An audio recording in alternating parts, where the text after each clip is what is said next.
Oh, happy day, everyone. This is Iyami Day, aka The Most Made, coming to you live and on full alert. How are you today? Let's start off with how are you doing today? I want to take a pause. Pause. And I want you to check in with yourself. I want to check in with myself. Let's have a moment of just being still for 2 seconds.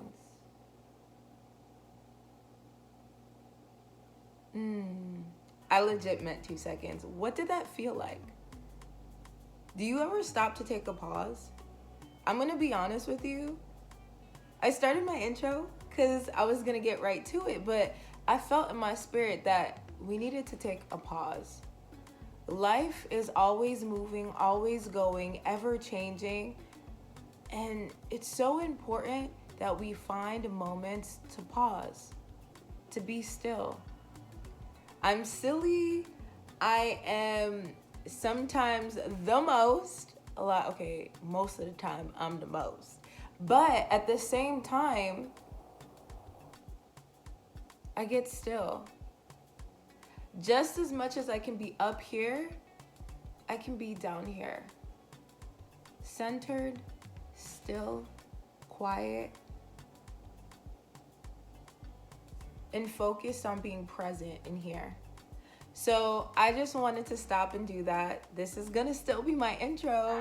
Hope you like it. Hope you like that 2-second pause because it was a surprise to me just as much as it was to you. But let's get started. Happy Manage It May. Ooh. So you might be asking, what is Manage It May all about? Well, let me tell you what it's about. It's about making the decision to manage yourself, but not just making the decision to manage yourself, but also dedicating this month and dedicating time and space to managing yourself. A lot of times we think that I gotta get my time management skills together. I gotta manage my schedule. I gotta manage this. I gotta manage that. But the truth is, we'll never be able to properly manage those things if we don't know how to manage ourselves. So I'm gonna talk about what managing yourself looks like. I'm gonna break it down. So there are 5 different ways that you can manage yourself. There are 4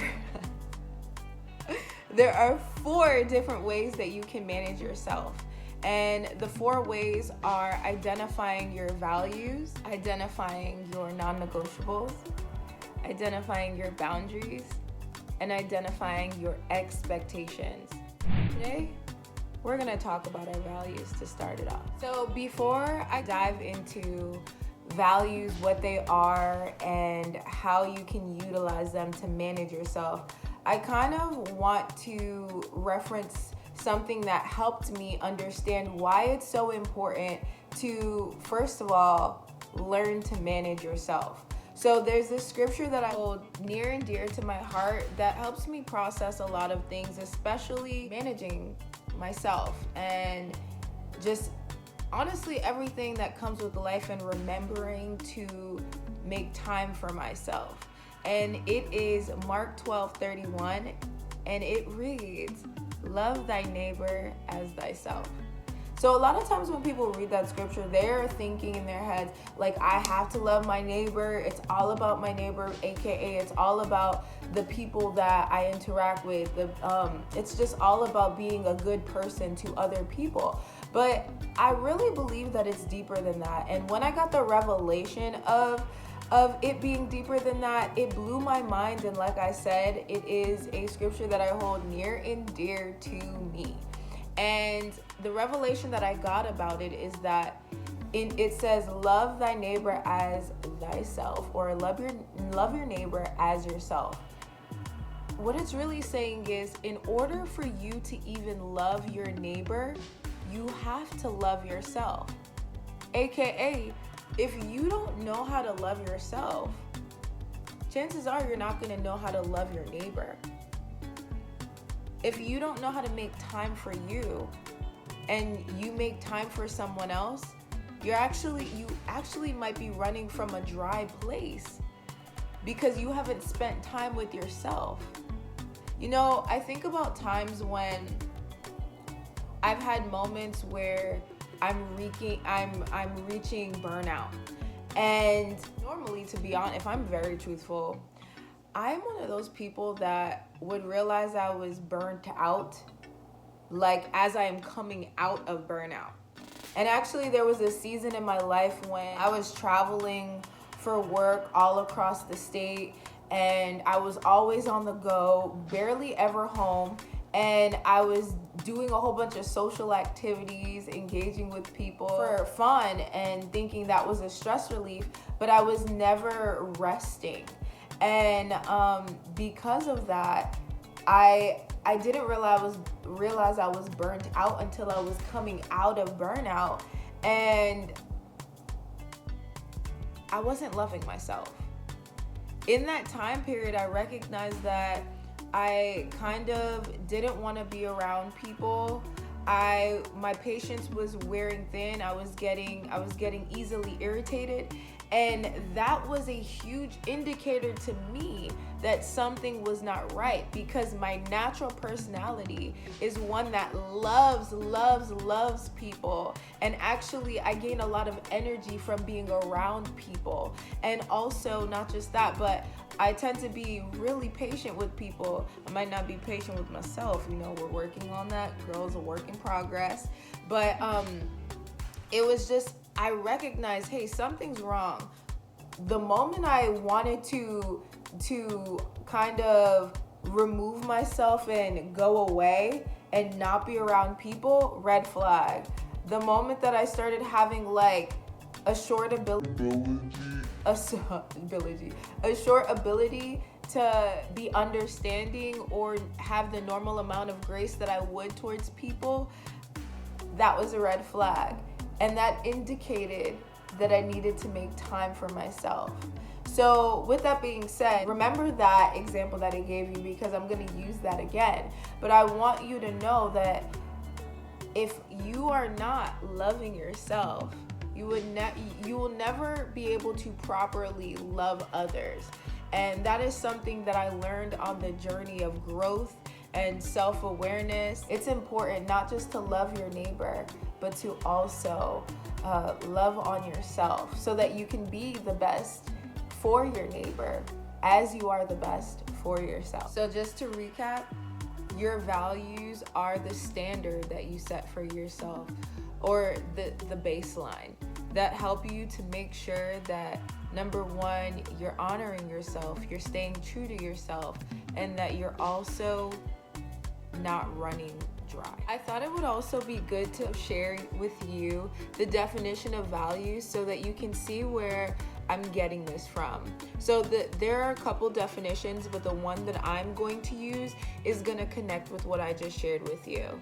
So a value is a person's principle or standards of behavior, one's judgment of what is important in life.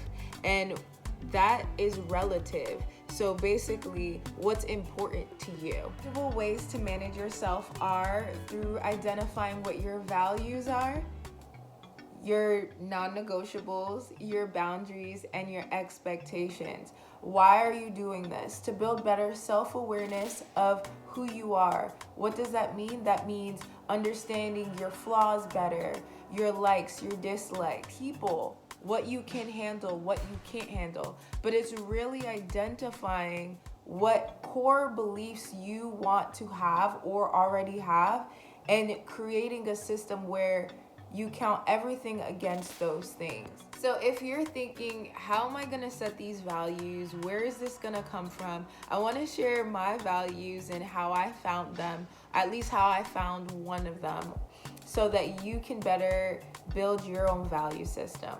So my values are focused, being forward focused, commitment and consistency, rest and peace, joy, and wholeness. So I have 5 main values. I also have like 2 in 1. So like, for example, commitment and consistency to me are tied together as one value. Peace and rest are tied together as one value for me. So I'll give you the example of peace and rest. Like I described before, there was a season of my life where I was approaching burnout and I was operating from a place of an empty cup. And because of that, I would get easily irritated. I wanted to kind of shift away from people, even though I loved people. But overall, from that season, I identified that I lacked rest. And I also identified that rest really robbed me of my peace. And I could say that because the way that I was beginning to react from burnout was an example of me not having peace. And as I reflected and had time with myself, I identified other times when I did not have rest and how that actually robbed me of my peace because I operated in the same manner that I did that time with burnout. So if you could use my example of rest and peace as a framework for you to establish your own value system, just think about it this way to make it easy. And I'm gonna leave you on this note. To identify what your values are, all you have to do is identify what are your needs and what are most important to you. My need is rest, and something that's the most important to me is peace. And that's how I was able to establish that value of rest and peace. Because I knew that not having enough rest would rob me of my peace, and it would cause me to operate from a place of running dry, which means that I would not be the best, not only to myself, but also I wouldn't be my best to others. My call to action for you is embrace Manage It May. What is Manage It May? Manage It May is all about learning how to manage yourself so that you can be able to manage everyone and everything else. And how might you do that? You do that through 4 different things. I call them MYPs, manage yourself priorities. So the first one is values, which we talked about today. The second one is identifying your non-negotiables. The third is identifying your boundaries. And the fourth is identifying your expectations. So I want to call you to work towards identifying what your values are. Again, how you do that, and the call that I have for you is that you would spend time, quiet time, with yourself and ask yourself, what are my needs? Number 1. And number 2, what's most important to me? Just like my rest and peace and me being able to identify that rest was a need and peace was important to me, I know that you will be able to find exactly what your needs are and what's important to you so that you can create your own value system. So I want to leave you with that. This is Iyamide, aka the Most May, and I am the key holder of a life that is my own. I want you to know that you're also the key holder of a life that belongs to you. I'm here to bring you that good news, and we're here together to build better habits. Bye.